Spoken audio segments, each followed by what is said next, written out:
अस्सलाम वालेकुम, मैं हूँ रज़वान अशरफ।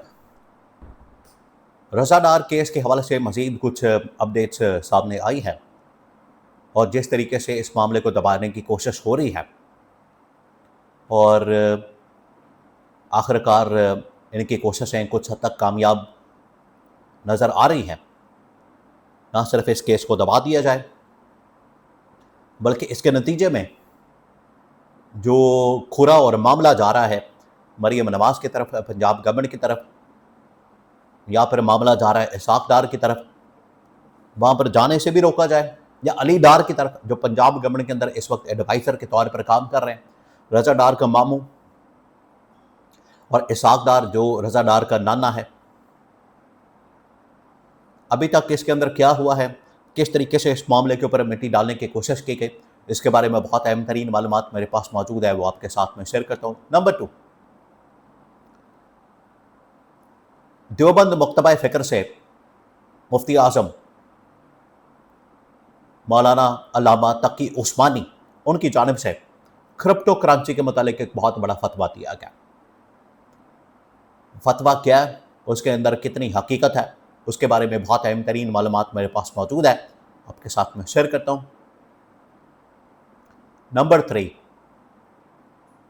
ये जो हफ्ता शुरू हुआ है बड़ा क्रिटिकल, बड़ा अहम, बहुत ही इम्पॉर्टेंट वीक शुरू हुआ है और आपको पता है पिछले 2-4 दिन से जो ऑपरेशन शबान के नाम से लॉन्च किया गया है, एक ऑपरेशन बलूचिस्तान के अंदर, उसके अंदर मज़ीद क्या अपडेट्स आई है, इसके बारे में बहुत अहम तरीन मालूमात मेरे पास मौजूद है। 2-3 खबरें भी आपके साथ में शेयर करता हूँ, इंटरनेशनल लेवल से भी, आलमी सतह के ऊपर एक बार फिर सूरत हाल बड़ी क्रिटिकल हो चुकी है और पिछले 2-4 दिनों से मुसलसल अमेरिका की जानिब से ईरान के ऊपर हमले किए जा रहे हैं और ईरान को निशाना बनाया जा रहा है। जवाबन ईरान भी हमले कर रहा है उन इलाकों के अंदर जहाँ, उन मुल्कों के अंदर जहाँ अमेरिकी फौजी अड्डे मौजूद हैं, कुवैत के अंदर, बहरीन के अंदर, कतर के अंदर, यूएई के अंदर, जहाँ जहाँ भी अमेरिकी फौजी अड्डे मौजूद है उनको निशाना बना रहा है।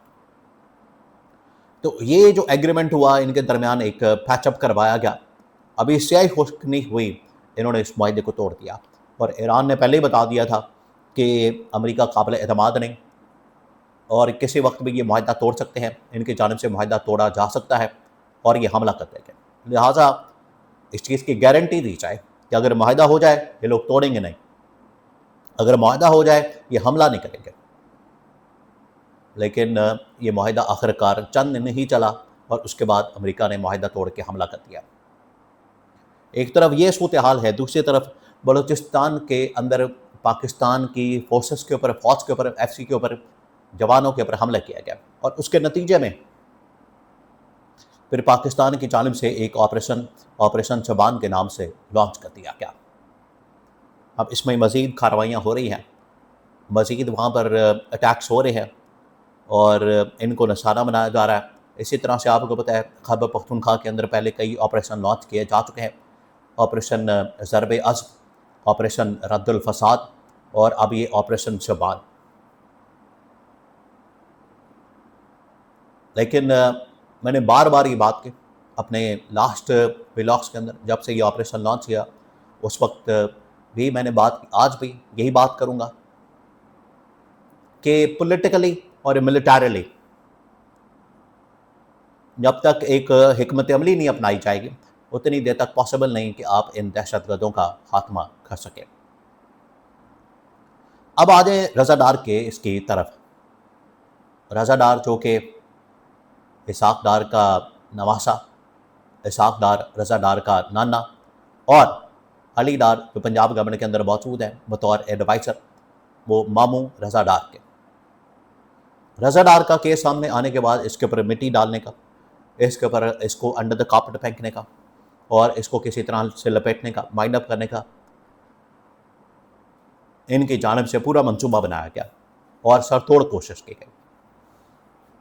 आखिरकार इनकी थोड़ी सी कोशिशें कामयाब हुई है और लगता है कि इन्होंने कुछ ना कुछ मुकमका कर लिया, गिव एंड टेक कर लिया, क्योंकि इसको अंदाज़ा हो गया था इससे कि ये वाला जो केस है ये इनके गले पड़ने जा रहा है, ये वाला जो मामला है इनके गाटे फिट होने जा रहा है और इनके लिए एक बहुत बड़ा मसला बनने जा रहा है। इसी वजह से इसको दबाने के लिए इसको वाइंड अप करने के लिए, इसको किसी तरह से अंडर द कार्पेट फेंकने के लिए, और इसमें वो ख़वातीन जिनके साथ ये सब कुछ किया गया, ज़्यादती वगैरह, उनका पैसा वगैरह, वो तमाम चीज़ें उन्हें पाकिस्तान से निकालने में है। और उसके बाद ये बड़ा एक आप समझें कि इसके अंदर एलिमेंट मौजूद है, उनको यहाँ से निकालना और उसके बाद यहाँ पर इस केस को दबाना। उसमें जो बड़ा काम किया गया, ख़वातीन को निकाल दिया गया। तो लगता है कि अब इस्टेब्लिशमेंट की जानिब से भी कहा गया, पूरे मीडिया से इसका ब्लैकआउट कर दिया गया, गायब कर दिया गया, ताकि ना इसके बारे में ख़बर आएगी, ना रिपोर्ट होगी, ना लोगों को पता चलेगा। एक छोटी सी खबर चला दी जाएगी और हो सकता है कि इसी हफ्ते, पिछले हफ्ते भी पेशी हुई, कोई किसी को कानो कान खबर नहीं हुई। इस हफ्ते भी इसी तरह से एक गुंगलुओं से मिट्टी झाड़ने के लिए पेशियाँ की जाएंगी और अल्टीमेटली इस मामले को वाइंड अप कर दिया जाएगा। तो जो प्रेशर बना था, वो लगता है कि उस प्रेशर के नतीजे में जो काम निकलवाना था निकलवा लिया गया। जो इसहाक डार का इस्तीफ़ा, मरियम नवाज़ का इस्तीफ़ा, पंजाब गवर्नमेंट को जो प्रेशराइज़ किया गया, वो सब के सब फारग। अब एक देवबंद मकतबा फ़िक्र से मुफ्ती आज़म, मुफ्ती तकी उस्मानी, उनकी जानिब से एक बहुत बड़ा फतवा सामने आया, बहुत बड़ा, और वो आया है क्रिप्टो करेंसी के अंदर, और इन्हीं का ख़ानदान इस कारोबार के अंदर मुलविस है। और ये क्रिप्टो के अंदर ही इन्वेस्टमेंट की गई रज़ा डार की जानिब से। पीछे आपको पता है अली डार ये सारा काम करता है क्रिप्टो के अंदर। $1 मिलियन, एक तो इनके पास $1 मिलियन कहाँ से आते हैं, ये सबसे बड़ा सवाल है। $1 मिलियन को अगर कन्वर्ट करें पाकिस्तानी रुपए, अरबों रुपए बन जाते हैं। तो इसके अंदर इसने $5 मिलियन की इन्वेस्टमेंट, फंस गए, ट्रैप हो गए, और फिर इस आड़ में इसने ज़्यादती की, ख़वातीन को निशाना बनाया। तो मुफ्ती आज़म, मुफ्ती तकी उस्मानी की जानिब से कहा गया कि ये काम ही हराम है, ये काम ही बिल्कुल शरीयत के ख़िलाफ़ है, शरीयत के असूलों के ख़िलाफ़ है, जो ये क्रिप्टो करेंसी का कारोबार किया जाता है।